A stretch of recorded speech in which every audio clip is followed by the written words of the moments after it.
Welcome back, traders. Thank you as always for joining me. Today we're going to talk about drawdowns, mistakes, self-sabotage, and I'm going to give you some tips on what you can do to avoid them. Now, real quick, just want to say I appreciate you guys supporting the show. You've been doing so for a very long time. Most of you, whenever you get the chance, hit that like button, share it with your network on social media. And if you haven't done so already, make sure you leave the podcast a rating and a review. Thank you very much in advance. Akil, good morning. Have a question about psychology. I recently lost my 100K funded account and realized that when I was in a drawdown, I became very impatient and very eager to recoup losses as fast as possible. Good old revenge trading.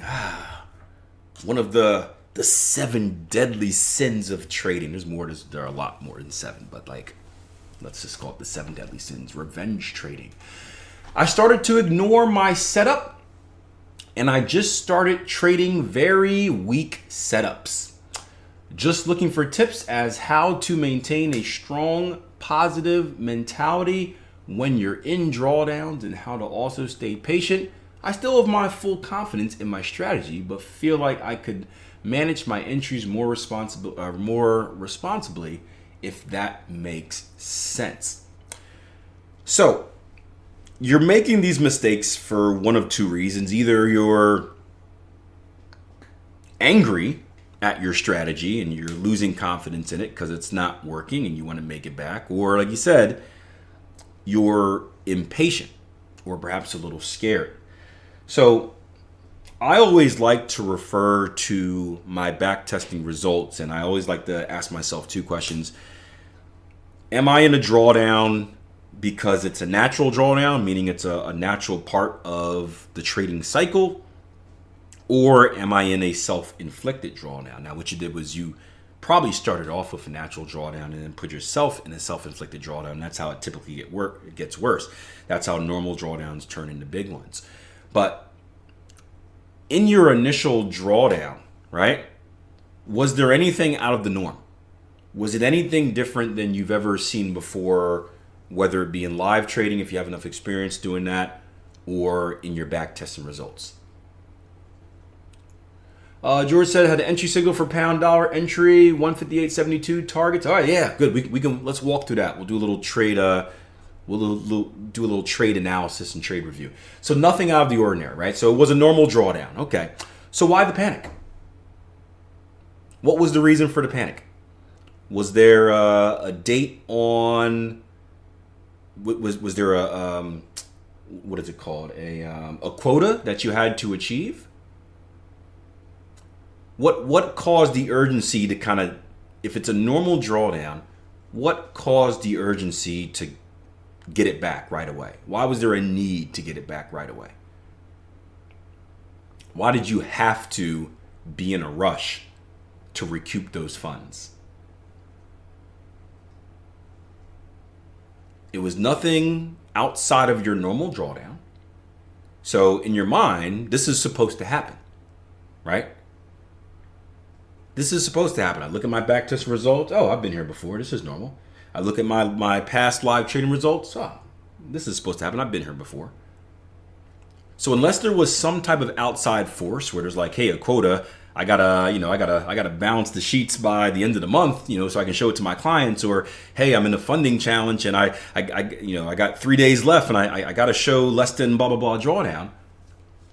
Unless there's something like that, I'm not saying those should dictate your decision making, but those are some things, some outside forces that do. You got to ask yourself the question, why? What is the reason? Why am I doing something outside of my plan? If my trading plan is what got me to this point, if I spent so many hours learning and building and developing and refining and testing and retesting and demo trading and whatnot, if I invested all this time into crafting something that is going to produce me profit, why am I going to mess it up? Right? It's the same thing with, you think about relationships, and by no means am I the love doctor, but in a relationship, if you've got a nice partner and you've been with your partner for a while, you guys are madly in love, you've been through ups, you've been through downs, maybe you've got a family, and you go through a rough patch where you guys have an argument. You want to watch something on the TV, they want to watch something else. I don't know, whatever causes the argument. Maybe one's a fundamental trader and one's a technical trader. I don't know why you guys would be partners in the first place if that were the case, but yeah, to each his own, whatever, right? But if you spend all this time developing this relationship and building trust and memories and love and appreciation and all the fun stuff, right? And you have one little argument, would you throw all that away? Is it worth throwing all that history away? Is it worth stepping out and doing something dumb? Finding someone else? Going out and cheating? Well, we'd probably say no in a relationship. Well, many of us would probably say no. So why would we do that in trading? Why would we take a chance at ruining everything we worked on? For what? For the heat of the moment? And deep in the back of our mind, we know it's not going to end well, right? Does revenge trading ever end well? No. Does increasing risk ever end well? No. Maybe you get a short-term boost. Maybe you get 2 trades in a row where it's like, yeah, I made it back. But it never ends well because you're going to keep doing it, right? It never ends well. So the question we need to ask are, why are we doing this? What is the risk reward? The same way we measure risk reward in our actual trading profile, whether we're taking an actual trade setup and we're saying, what is my risk to reward and is this trade worth taking? We need to think about that with our actions. What is my risk versus reward? Okay. The reward of me revenge trading is I catch a couple good trades that maybe I didn't take. Yeah, okay, I make a couple bucks. Short-term gain. Whoop-de-doo, right? What is the risk? I blow more faster. The emotion snowballs, and I start risking more and revenge trading more and taking worse setups, and I put myself in a worse situation. Something that I like to do is I like to jot down the benefits. Jot down the pros and cons before you make every decision. We do this a lot in businesses I have where we try to make decisions, and whenever you kind of in business meetings or discussions or many aspects of life, right? Typically when we have ideas, we're more focused on our ideas because naturally as human beings we want to be right? We all have egos. We want our idea to be the right idea. Like I want my idea to be the one that's picked. Like it's natural for us to be prideful about our ideas. There's nothing wrong with that. So something that we always do to stay less blinded, or something I always do to stay less blinded, and I advise this to those I work with, is, all right, let's jot down the pros and cons. Let's take time to actually get away from the emotional side of our idea, and let's actually jot down the good and the bad. So let's say you find yourself in a drawdown, and you're thinking these thoughts you shouldn't be thinking, but you're thinking them anyway. Right? And it's okay to think them. That's fine. That's human being, right? Look but don't touch, right? Maybe bad advice for you guys that are young in relationships. Scratch that from the tape. You're gonna get in trouble. But jot down your ideas.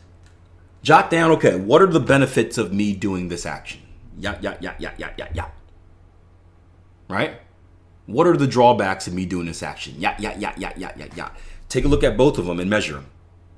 And ask yourself, long term, what puts you in the bigger picture? And hopefully that allows you to see the situation a little bit more clearly. Because typically, again, when people act emotionally, it's because we don't take time to think. It's a natural response. Would you guys agree? Right? It's an emotional response, right? Will Smith slaps Chris Rock, right? Emotional response. If he had time to think about it, he probably wouldn't have done it. But he heard a joke, he didn't like it, he runs on stage, he cranks his arm back and smacks the heck out of him, right? Regrets it afterwards, but we've all been there. We all do dumb stuff, right? What I found is if you just take even a few seconds to think, right? You disconnect. Give yourself a little pattern interrupt. If you give yourself a little bit of time to think, the chances of you making that poor decision is less, right? It's the same thing with, if any of you guys are impulse shoppers, right? I was always told this, right? I'm not a big shopper, and young people don't go to malls anymore, I don't think. But I was always told this, right? You go to a mall, you see something, or maybe you go online, you see something, you want to buy it. And you're just like, ooh, like, Amazon shows you something in the ads. Oh, that looks cool. Give yourself 24 hours. And ask yourself, do you still want to buy it just as much the next day as you did the day before? And if you did, it's probably something that you actually want and need. If you don't, you can tell it was probably an impulsive decision. You got caught up. Now, trading 24 hours, it depends on your time duration, may not be the right solution, but give yourself time, right? Get away from the charts. Give yourself 5 minutes, 10 minutes, 30 minutes, whatever works best for you. Do something else and then return and ask yourself, do I still want to take this trade? So you got to find a way, and I gave you guys a few methods, find a way to disconnect from that emotional state. Give yourself a pattern interrupt. And that's something you can implement in your trading plan, where you can say, hey, if I feel myself getting emotional, go for a bike ride. Go to the gym. Take a walk around the block. I did that early in my trading career. I would take losses and I would get emotional, and I would make myself walk around the block. It was good, like 15, 20-minute walk. And when I came back, like, I forgot all about the dumb stuff I was about to do, because my mind wanders. Ooh, squirrel, right? So give that a try. Those are some techniques. Hopefully they help. If anyone has anything else, feel free to add. I am but a man and only have one. Got a lot of experience from my own personal bad decision making, but working with a lot of other traders that made bad decisions. But yeah, those are some things to do. Just understand that the emotional part is normal. That's never going to go away. We're always gonna be human, most of us. I'm Darren, right? We're all going to be human. We're all going to have emotions. Our job is not to eliminate emotions, which is what I initially thought, but it's to understand how to control the actions that are associated with those emotions. By the way, potential Gartley pattern forming on that breakout on pound dollar we looked at. Orsi says, I have a vision board where you put your goals, the big why. Yeah, and everything should circle that big why. Yep. Great episode, and certainly something that most of us, if not all of us, have been through as traders, which reminds me, don't feel shy about reaching out. I'm all over social media, guys, at Akil Stokes RTM. I'm on Facebook, I'm on Instagram, I'm on Twitter, I'm on TikTok. If you ever have any questions, feel free to reach out and ask them to me. I do answer all DMs that I get, unless they're like weird and spammy. But also give me a follow. I'm posting content on a daily basis, tips that will help with your trading and tips that will hopefully help with your everyday life. That's social media, Akil Stokes RTM.